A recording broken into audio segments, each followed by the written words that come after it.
చూస్ country delight, live better. ఇప్పుడే country delight app ని download చేసుకోండి.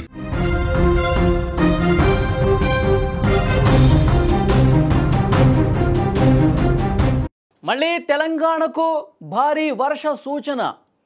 మొన్నటి వరకు భారీగా వర్షాలు పడ్డాయి. మోంతా తుపాను తీరాన్ని దాటి తన బీభత్సాన్ని చూపిస్తోంది. ఇంకా ఏపీలో తన ప్రతాపాన్ని చూపించినటువంటి మోంతా ఇప్పుడు తెలంగాణపై ప్రతాపాన్ని కంటిన్యూ చేస్తోంది.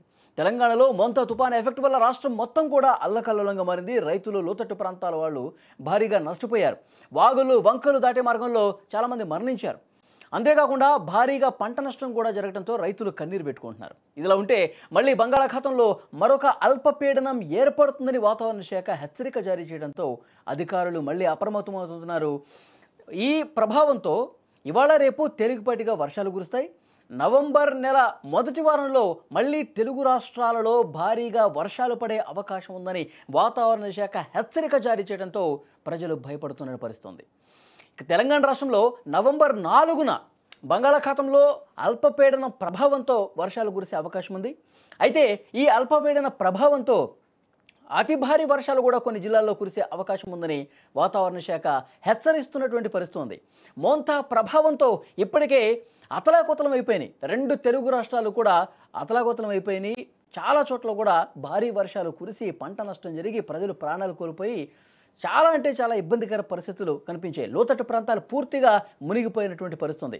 కానీ ఇప్పుడు ఇంకొకసారి అల్పపీడన ద్రోణి ఏర్పడుతోంది. మళ్ళీ అది వాయుగుండంగా మారి తుపానుగా ఎక్కడ బలపడి విరుచుకుపడే అవకాశం ఉందా అని చెప్పి పెద్ద ఎత్తున ప్రజలు ఆందోళన చెందుతున్నటువంటి పరిస్థితి.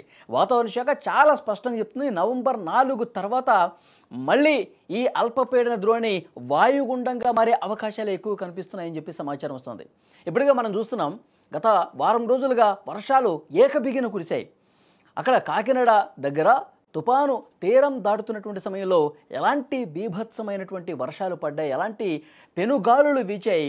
చాలామంది అంటే లక్షల మంది ప్రజలను కూడా పునరావాస కేంద్రాలకు తరలించి వాళ్ళకి సౌకర్యాలు కల్పించిన పరిస్థితుంది. పెద్ద ఎత్తున పంట నష్టం జరిగింది. మొత్తం రోడ్లు ఈ వర్షాలతో కొట్టుకుపోయినటువంటి పరిస్థితుంది. నానా బీభత్సమే చేసింది మోంతా తుఫాన్. ఇటు తెలంగాణలో కూడా ఆంధ్రప్రదేశ్ తీరంలో తుపాను దాటి తెలంగాణ మీద చాలా గట్టిగా ప్రభావం చూపించింది.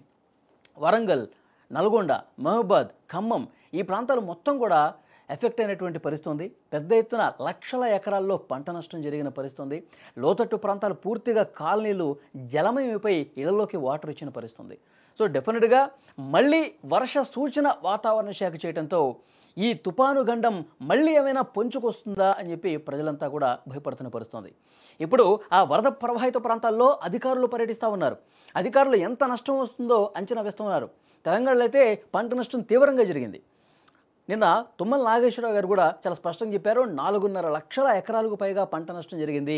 చాలామంది వరి ధాన్యం మొత్తం కూడా డ్రైనేజీలో కలిసిపోయి ఇబ్బంది పడ్డ పరిస్థితుంది. పూర్తిగా ధాన్యం తడిసిపోయినటువంటి పరిస్థితుంది.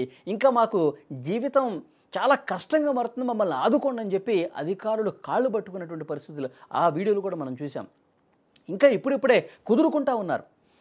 రైతులైతే సర్వస్వం కోల్పోయారు. పశు సంపద కూడా కోల్పోయినటువంటి పరిస్థితి. పాడి పశువులు ఈ వరదలో మునిగిపోయి కొట్టుకుపోయిన పరిస్థితి.